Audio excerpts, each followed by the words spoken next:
L'ALCA. Laboratoire, architecte, lutteur, chercheur, artiste. Les récits de ville sont une tentative de troquer les lignes trop droites de la ville contre un regard, un vécu, une histoire. D'entendre les voix bien souvent empêchées des laissés pour compte de l'histoire se faisant, de comprendre les habitudes de l'habité précaire et de faire advenir les hospitalités urbaines. L'ALCA, en quête de ces hospitalités, pose ses micros dans des lieux qui disent autant le répit dont on a besoin que l'inconfort de la ville. Aujourd'hui, nous écoutons David, un des membres des Street Reporters. Nous le rencontrons souvent dans différents endroits que nous pourrions définir comme des lieux d'hospitalité. Le restaurant social de Lyon, la péniche accueil du Balageau, la cantina à Villeurbanne. C'est là que nous l'avons enregistré.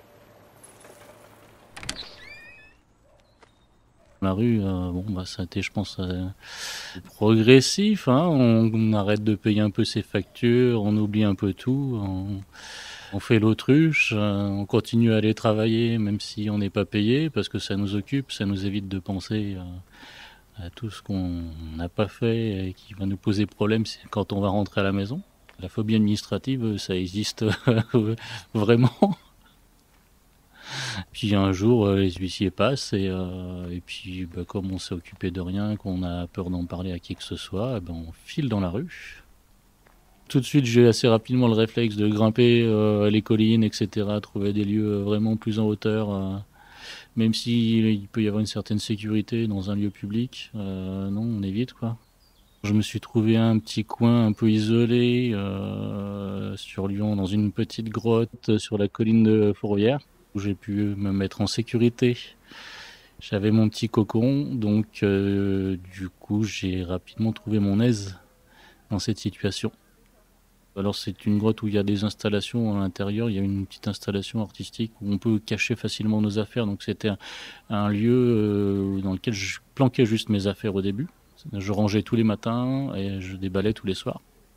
J'avais continué à essayer de faire des petits boulots au début en pensant que c'était nécessaire dans la restauration parce que je suis cuisinier. Et puis je me suis rendu compte que c'était pas obligatoire pour arriver à avoir le nécessaire au quotidien. Mon emploi du temps était très simple. Très tôt le matin, lever 4 heures, faire toc-toc dans les petits magasins alimentaires, récupérer la nourriture, faire un petit tour vers les bennes à vêtements, tout ça, voir s'il y a des gens qui laissaient des sacs de vêtements pas jetés dans les bennes. Parce que, c'est hallucinant ce que les gens jettent en très bon état. Et puis retour à la grotte à 8 heures du matin et après une petite toilette à la fontaine et la journée devant moi pour lire. De mon ancienne vie de personne un peu plus nantie, j'avais un livre électronique, donc un petit saut à la bibliothèque de temps en temps pour recharger la liseuse et voilà. Donc avec 0 centime en poche, j'ai vécu plutôt bien pendant 5 ans, voilà. Puis est arrivé le Covid où c'était encore mieux pour moi parce que j'étais dans un grand jardin peinard, du coup, parce que j'avais pas que la grotte, j'avais le jardin au calme parce que les gens ne pouvaient pas sortir. Et puis donc je me suis senti plus à l'aise, j'ai bâché l'entrée parce que il y a une grille à l'entrée. Donc j'ai bâché la grille et puis après j'ai installé mes petites étagères, mon matelas, mes plantes vertes. Bref, j'avais une vie un petit peu d'ermite. Je fréquentais aucun accueil de jour. Vraiment, oui, le monde de la rue ne me connaissait pas, je le connaissais pas vraiment non plus en fait.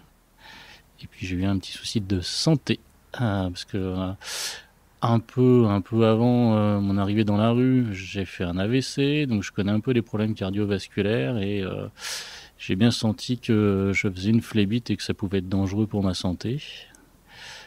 Alors j'ai mis le doigt dans le système à nouveau par ce biais-là, parce que je m'inquiétais de ma santé. Voilà.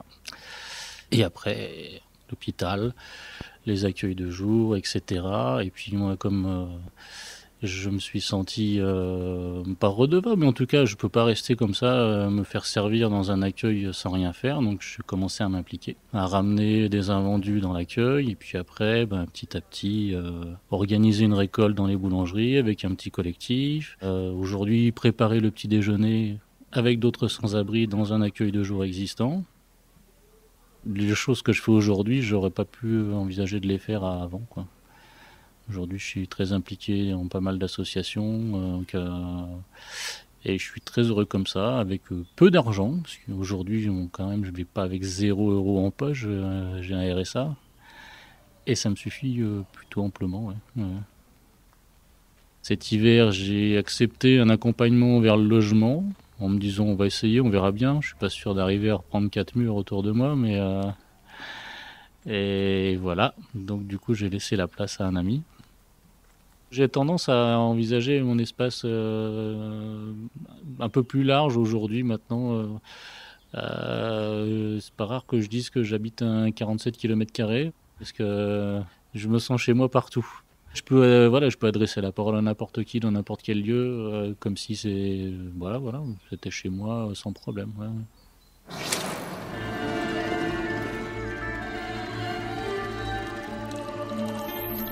Retrouvez tous les sons sur l'alka.org.